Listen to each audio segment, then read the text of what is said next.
Thank you, Eamon, and hello to everybody from my side. I'm very pleased to be here, to be invited to Dublin, and especially to Eamon, because I really much like to support people who are very into technology issues, digital rights issues in Europe, and therefore I get out of my own campaign to be campaigning here a bit and be also here to show what's possible on the European level when it comes to digital rights and technology innovation in the digital market. I think that we are in a time where in Europe and also transatlantically and globally, quite a lot of debates come up to be very important, which before seemed to be very technical. So data protection, privacy, net neutrality, the whole debate on copyright will be turning up to be there again. Debates which are in recent times, or which have been in recent times, very much really in this corner of technical issues which nobody really takes care. And I think that changed. It's really in the center of fundamental values of debates. Where do we go as a common value society, and also where do we go as markets? So as a global market, as European market, and as European Union member states, I think that's really something very significant, also economic. And I think that the data protection regulation, when I was starting to work on it, which was beginning of 2012 already, I thought, yeah, that's what I would like to do, and I would like to get a more coherent legal framework for data protection in Europe, because I think that the directive from 1995 is good, but it's not really coherently implemented. It creates problems because people, citizens, but also companies, they don't know what they should really think about it, what they should implement, or what they can trust on. And from that moment on, I digged into this new proposal by the Commission, which we already before discussed and called for as the European Parliament. But after 2 years of debate, I have to say, and also of work, I have to say that it's far more than just reforming data protection into a more coherent framework for the European Union. It's about the question in how far we are able as Europeans to set not only common standards and to find common denominators in Europe, but also how we can give impulses to a global debate on internet regulation, on democratic decision-making process on a global level. So it's very big at the end. It also has to do, and that's what we realized now. It's, I think, one week ago, two weeks ago, what we realized is also a constitutional debate, a fundamental rights debate, when the European Court of Justice did its ruling on the Data Retention Directive. And to my surprise, and I think to most people's surprise, completely took down this directive with an ex tunc effect. So from the beginning on, it was not in line with the Fundamental Rights Charter, which I think is quite a significant judgment, because it lines out clearly what the fundamental right to privacy, to data protection means in Europe, and that it means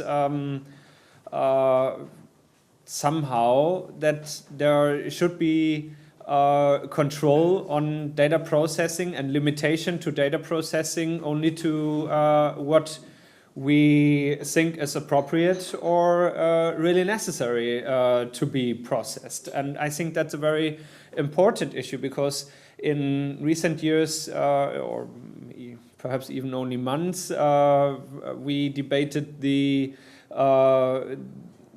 possibility if that is not appropriate anymore, if we should even think about restricting the use of personal data because there's so much out and we will use it for everything. Should we perhaps decide to not at all hold to this concept anymore?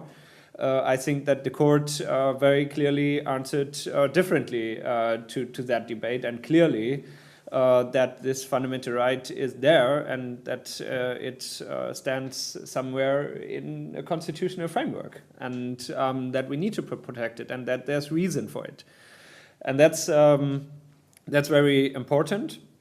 And I also think that it's not in opposition to effective law enforcement. If you look at the data retention directive, neither it's in opposition to a vivid open market and business models.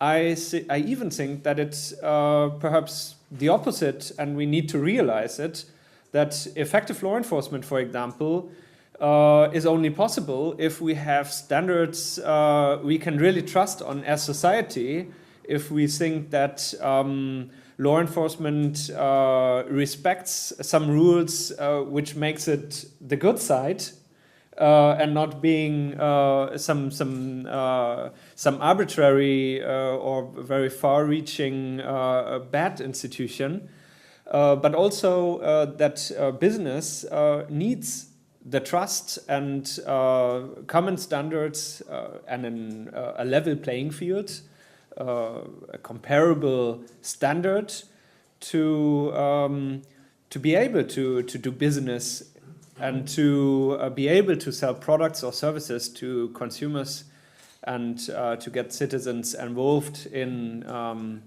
this environment. So that's my feeling at the moment, and I think that it's very much backed by public debates and reactions which we had since the revelations by Edward Snowden last summer, where I think it was not completely new what was on the table, but at least a vast amount of people out there realized how far we are already with the technological revolution, which is taking place since 10, 15 years already, but which obviously takes its effect and its visible turn or only now and in the upcoming years, with Google Glass being launched now, with things which completely change our lives and society, and where we need to rethink how we deal together. Not in a way that we just forbid things, and I'm far away even opposing, far away and even opposing those from those who say don't get to the internet and don't use services if you're afraid, because that's very similar to just say just stay at your home and never go out if you're afraid to be run over by a car.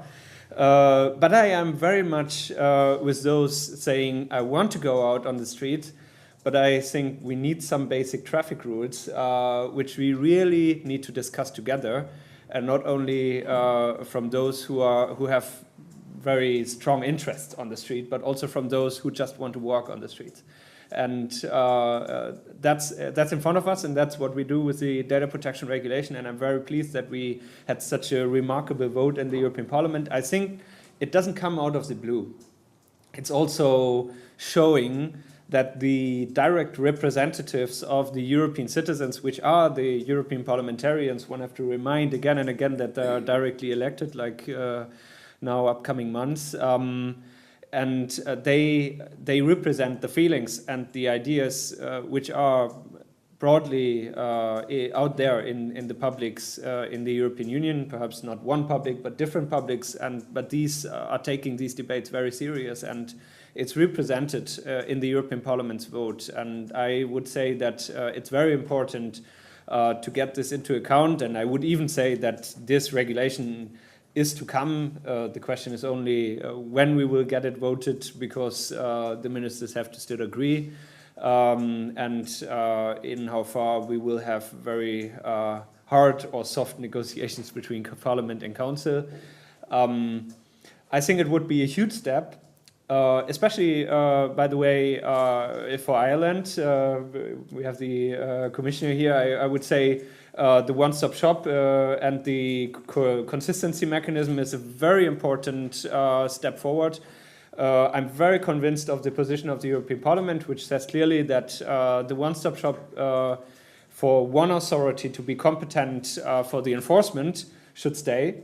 That it should be, for example, for tech companies like Facebook, the Irish Data Protection Commissioner, which is competent for enforcement. But at the other side, there should be consistent application. So there should be accountability, and also in certain terms of disagreement between authorities, I think there should be also consistent and common decisions at the end when it comes to decisions, because we need a consistent application.